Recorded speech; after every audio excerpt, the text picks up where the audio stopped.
a little bit about our strength requirements. Part 23, where that X is, that's 23 is small airplanes, 25 is big airplanes, 27 and 29 are rotorcraft.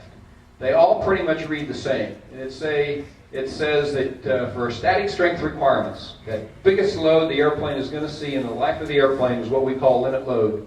And when you take it to limit load, you can't have any permanent deformation, which means we know it's going to deflect, but when you take the load off, it's got to come back to its normal state. So it can't be permanently bent. Okay, at limit load is the biggest load that airplane is expected to see life of its airplane, or during the life of that airplane.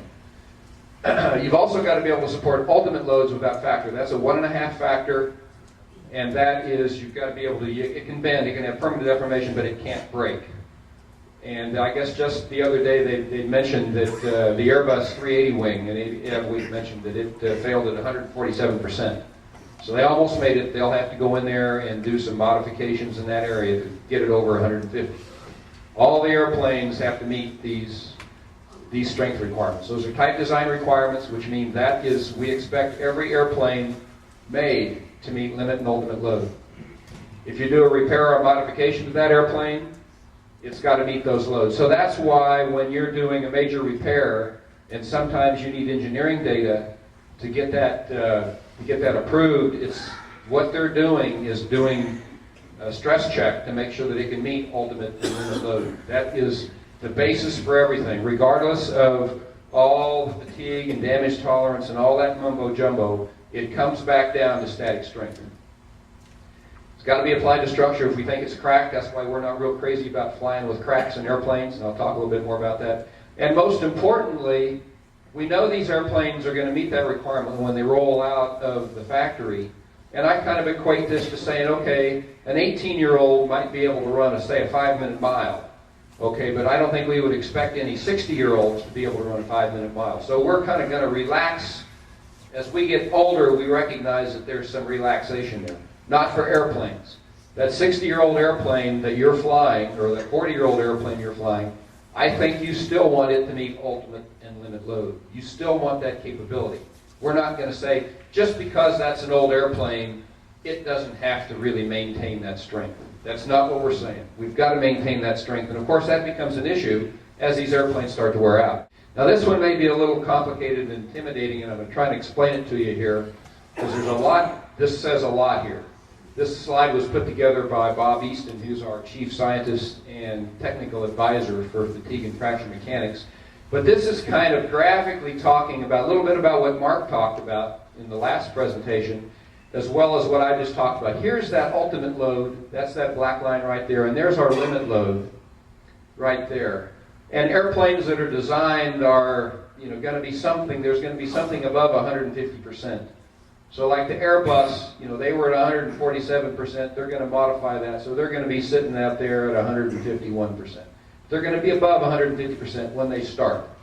Okay, they have to be. We tell them to. Okay, and we've been using that factor for ages and ages and ages, that ultimate and limit.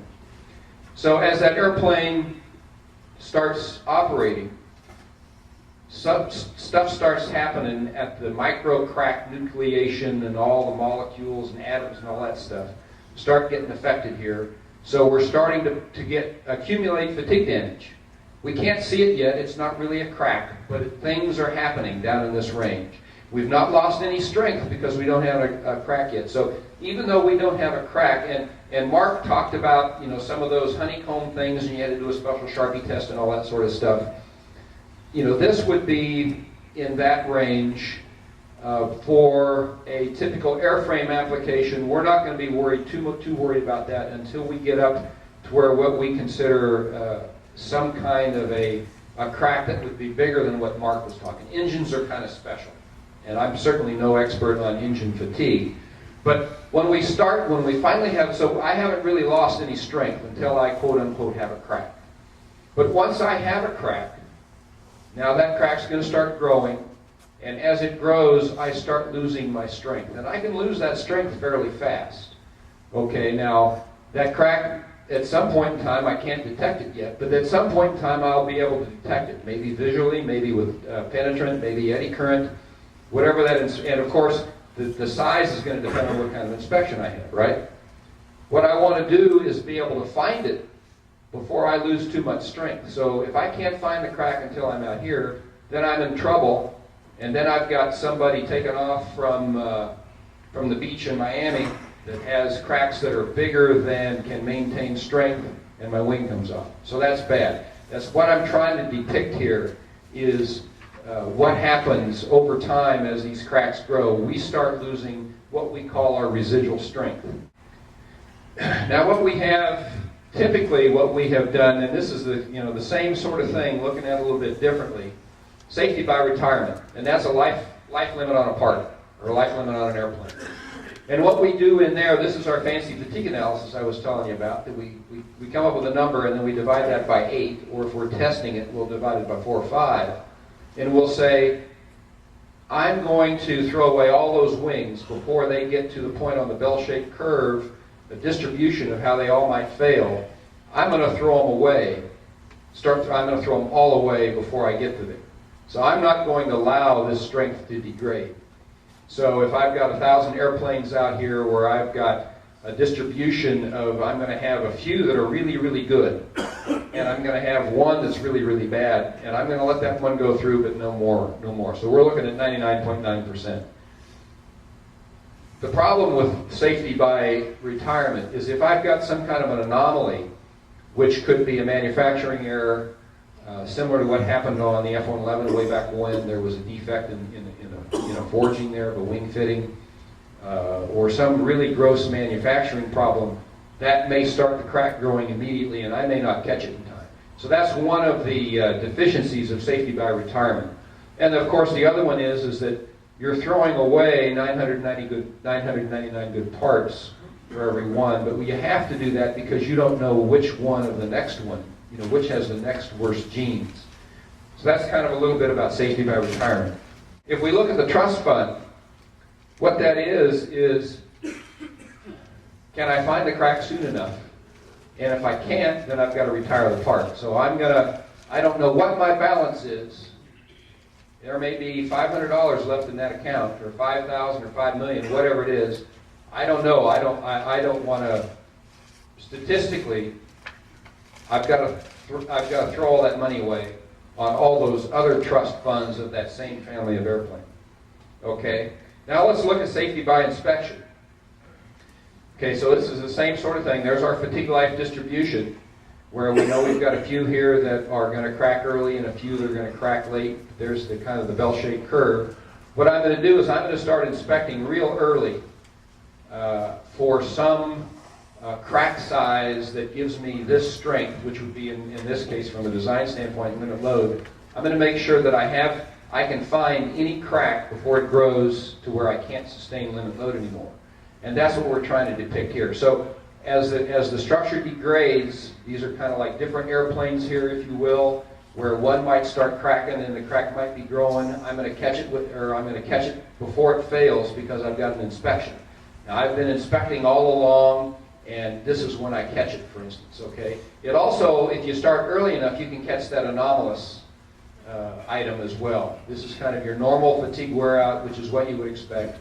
This is something that you really haven't accounted for, can't predict. Unfortunately, there's an old saying by a guy I used to work for is, don't ever worry about the one-offs. That's just a rare one-time occurrence. Don't worry about those. However, there are no one-offs. So if it can happen once, it can likely happen again. So because we see anomalies, unfortunately, all the time. So that's kind of why we have to be conservative. So that's a little bit about safety by retirement. Okay, and how does that equate on the trust fund? If I start inspecting, if I inspect and I can find them, I look every so often. I call the bank. How much money do I have? You got enough money to go another year? Okay, so you come down here. How much money? Oh, I've got enough money to go another year. Usually our intervals are evenly spaced. If somebody wanted to be really fancy statistically, they could go in there from a fleet perspective and they could actually, say, hey, we should be inspecting older airplanes more often than young airplanes, for instance. But that'd be calling the bank and saying, how much money do I have left? And at some point in time, you're going to get so close to here where you're still going to want to retire that airplane because you don't want to be overdrawn. Okay? A little bit about finding cracks. This is an example of the Cessna 402 wing spar example. And there's the underside of the wing, and the area, if you're familiar at all with that AD, is that we just issued an AD about, back in June to put a strap underneath the spar there on the outside of the wing that goes out to about here.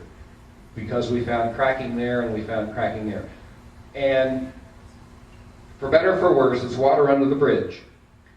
But we had some cracking that occurred in this area back in the late 70s, and we had some again in the early 90s. In the late 70s, after the late 70s, we came out with a surface eddy current inspection that would run the probe along the outside of the skin looking for cracks coming out of fastener holes, okay? And we thought that was okay. Cessna thought that was okay. Back in the 90s, after they had some more cracks, Cessna's capability had increased. We actually, Cessna went in there and said, we've done our crack growth analysis and our residual strength analysis, and we've looked at the inspection, and lo and behold, the critical crack size is only 0.2 of an inch. They calculated like 0.17 or something. But it was pretty small, because you've got to look through a layer of skin to get to, and then you've got a fastener head sitting in there before you can get to where this crack's growing in the spar. So the critical crack size, in other words, if you had a crack bigger than 0.2 of an inch, you couldn't carry limit load. Didn't take much of a crack. Unfortunately, the inspection can only find a crack that's about 0.2. So the bottom line is the eddy current inspection we were using wasn't finding cracks small enough. So we were kidding ourselves that we could actually keep this safety by inspection.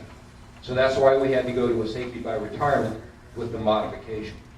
So you can't kid yourself and say, oh, well, I've got an inspection. You've got to say, can my inspection find that all of the time?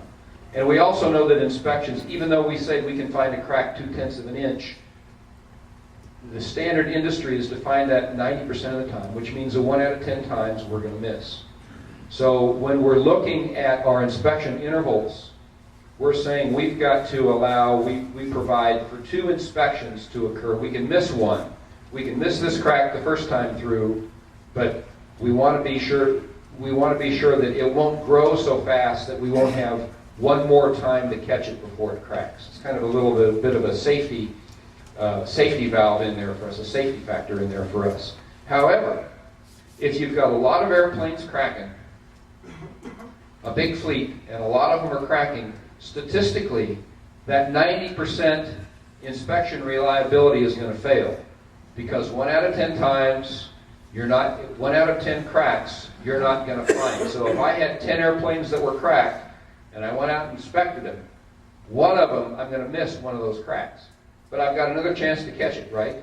So the next time I go out there, the probability of me missing that crack, that same crack, again, is really small. But let's say I've got 1,000 cracks, or I've done so many inspections, eventually the statistics catch up to you. And this is what can happen. How many of you guys in here maintain ag planes? We've got a few. So Thrush, Air Tractor, they both crack at this location. This happens to be a Thrush. This is an airplane that there was no fatality there. This guy thought he had problems with the landing gear because the wings were real squishy. So after 3 or 4 flights, when he saw that the rivets from the ribs were popping away from the wing, he said, well, I don't know that that's landing gear. That's because his spar had broken. This is a cross-section of the fracture surface. This airplane had been inspected, I think it was 300 hours before it failed. This airplane had missed, this crack had been there during at least 2 missed inspections. So it got missed twice. It didn't meet our criteria. And we've got about, of the Thrush, one of the particular Thrush models, we've got an AD. This airplane's been doing safety by inspection for about 10 years now, and about 20% of the airplane has been found to be cracked and repaired. Statistically, this was bound to catch up with this, and it did.